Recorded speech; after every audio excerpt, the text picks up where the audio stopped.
जो कहानी आज मैं आप सबको बताने जा रहा हूँ, जो कहानी आप सबके बीच आज मैं एक्सप्लेन करने जा रहा हूँ दोस्तों, वह एक कहानी नहीं बल्कि एक सच है। तो चलिए हम लोग बिना टाइम को वेस्ट करते हुए उस कहानी की तरफ चलते हैं। दोस्तों यह कहानी 2005 की है। दोस्तों यह कहानी एक छोटे से गांव की है। उस गांव में रहने वाले लोग इस घटना से बिल्कुल भी अनजान थे और अपना छोटा सा वह गांव हंसी खुशी जीवन व्यतीत कर रहा था। दोस्तों उस गांव के थोड़े से साइड में एक छोटा सा जंगल था। वह जंगल उन गांव वालों के लिए एक श्राप बन जाता है।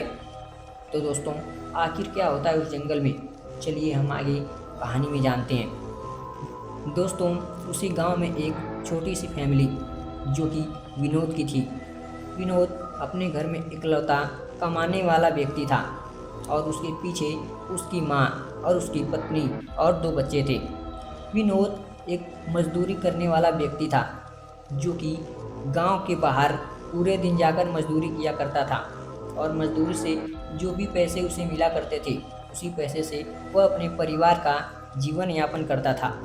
दोस्तों विनोद एक दिन गांव से बाहर मजदूरी करने के लिए गया था। दोस्तों विनोद तो घर से सुबह के करीब 9-10 बजे हंसी खुशी से अपने घर से वापस काम के लिए निकल जाता है। दोस्तों पर विनोद को यह नहीं पता था कि आज उसके साथ क्या होने वाला है। विनोद पूरे दिन काम करता है और घर के लिए सामान लेने के लिए मार्केट चला जाता है। दोस्तों मार्केट में जाने के बाद उसने घर के लिए कुछ सामान लिया। सामान लेते लेते उसे कुछ ज़्यादा ही टाइम हो गया था। आई थिंक 10 से 11 बज चुके थे। दोस्तों अब विनोद को लेट हो चुका था, उसे जल्दी से घर पहुंचना था। विनोद के समझ में कुछ नहीं आ रहा था कि अब वह क्या करे। तभी विनोद के मन में एक विचार आता है, क्यों न आज उस जंगल वाले रास्ते से चला जाए, क्योंकि वह जंगल का रास्ता शॉर्टकट था और गांव जल्दी पहुंचने में उसे हेल्प कर रहा था। अब विनोद सारी बातों को भूल जाता है और वह शॉर्टकट जंगल वाला रास्ता पकड़ लेता है। दोस्तों विनोद हर बात से अनजान तेज कदमों से उस जंगल को चीरते हुए आगे बढ़ रहा था, पर विनोद को यह बात नहीं पता था कि आज उसके साथ क्या होने वाला है।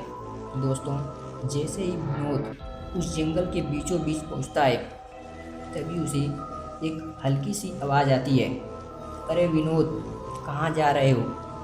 तभी विनोद वहाँ पे रुक जाता है और पीछे मुड़कर देखने लगता है, पर दोस्तों विनोद को वहाँ पे कुछ नहीं दिखाई देता है। फिर विनोद अपने मन का वहम मानकर आगे चला जाता है। दोस्तों कुछ दूर चलने के बाद विनोद को फिर एक हल्की सी आवाज़ सुनाई देती है, अरे विनोद कहाँ जा रहे हो, इधर तो देखो। इतना कहने पे विनोद को एक लड़की की मधुर जैसी आवाज़ सुनाई देती है। वह एक ऐसी आवाज़ थी जो किसी को भी अपने तरफ खींचने के लिए काफ़ी थी। दोस्तों अब विनोद कुछ नहीं सोचता है और अपनी गर्दन को धीरे से पीछे की तरफ मोड़ता है। अब वह पीछे मुड़ने के बाद कुछ ऐसा देखता है जो देखने के बाद विनोद के पैरों तले ज़मीन खिसक जाती है। दोस्तों वह क्या देखता है, एक बेहद खूबसूरत परी जैसी दिखने वाली लड़की जो नए वस्त्र में लाल साड़ी पहन के उसके पीछे खड़ी थी। अब विनोद उसे एक तक घूरता रहता है। विनोद के शरीर में कोई हलचल नहीं थी, विनोद मानो सुन्न पड़ चुका था। दोस्तों अब विनोद अपने आप में नहीं था, विनोद उस लड़की के काबू में हो चुका था। दोस्तों अब यह घटना विनोद के साथ हो चुकी थी और उधर उसके परिवार वाले विनोद का वेट कर रहे थे कि अभी तक विनोद नहीं आया। घर के लिए सब्जी वगैरह सामाने भी लिया था। दोस्तों अब विनोद को वह लड़की अपनी तरफ इशारा करते हुए जंगल के अंदर ले जाती है। दोस्तों अब वह रात उस विनोद के साथ क्या करती है हम आगे कहानी में जानते हैं। दोस्तों अब अगली सुबह कुछ गांव वाले लकड़ी काटने के लिए जंगल में जाते हैं। जंगल में वह सब लकड़ी काट रहे थे। तभी वहाँ पे किसी की बेहोश पड़ी बॉडी को देखते हैं। उनमें से एक आदमी चिल्लाकर भागने लगा। तभी वहाँ पे 2-4 लोग इकट्ठा हुए और उस विनोद को उठाकर गांव ले आए।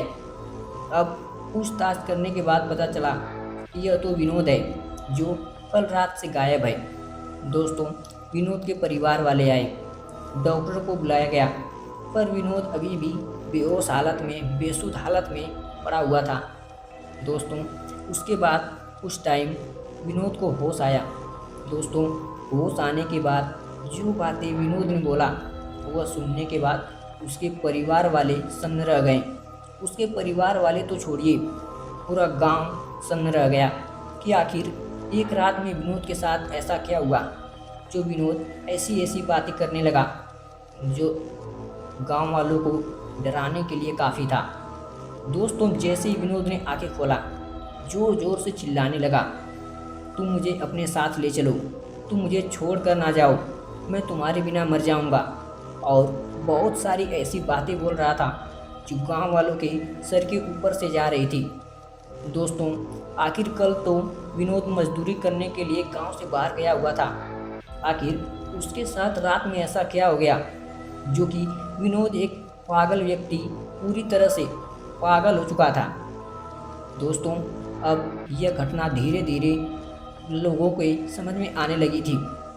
दोस्तों, अब विनोद के घर वाले वहीं पे ज़ोर ज़ोर से रोने लगे क्योंकि विनोद के फैमिली के आगे पीछे और कोई नहीं था।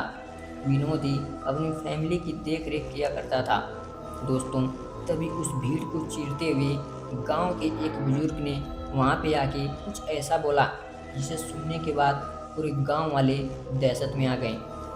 उस बुजुर्ग ने सभी को बताया, आज से 25 साल पहले की बात है। इसी गांव में एक तांत्रिक औरत आई हुई थी और वह छोटे बच्चों पे काला जादू किया करती थी। गांव वाले उसकी इस हरकत को समझ गए। गांव वालों को उसकी इस करतूत को पता चल गया। उसके बाद गांव वालों ने इसे जंगल के बीचों बीच जला दिया था। तभी से वह एक चुड़ैल बन चुकी है। जो भी रात को जंगल के रास्ते से आता है, कहीं न कहीं वह उसके बहकावे में आ जाता है और वह उसे छड़ लेती है। यह बात सुनने के बाद कहीं न कहीं यह कहानी विनोद से मिलती जुलती थी। जो उसके साथ हुआ था, कहीं न कहीं वह गांव वालों को विश्वास करने के लिए काफ़ी था। दोस्तों, इस तरह यह छोटी सी घटना उन गांव के लिए एक सबक बन गई। अगली बार से वह गांव वाले उस जंगल के रास्ते को भूल ही गए। अगर जल्दी उन्हें आना भी था तो वह लंबा वाला रास्ता को चुनते थे। जंगल के रास्ते को वह गांव वाले भूल गए। दोस्तों, ये छोटी सी हॉरर स्टोरी, ये छोटी सी हॉरर कहानी अगर आप सबको अच्छी लगी हो तो प्लीज़ वीडियो को लाइक, चैनल को सब्सक्राइब जरूर करें। तो चलिए मिलते हैं ऐसी कहानी के साथ नेक्स्ट वीडियो में। तब तक के लिए आप सभी का धन्यवाद।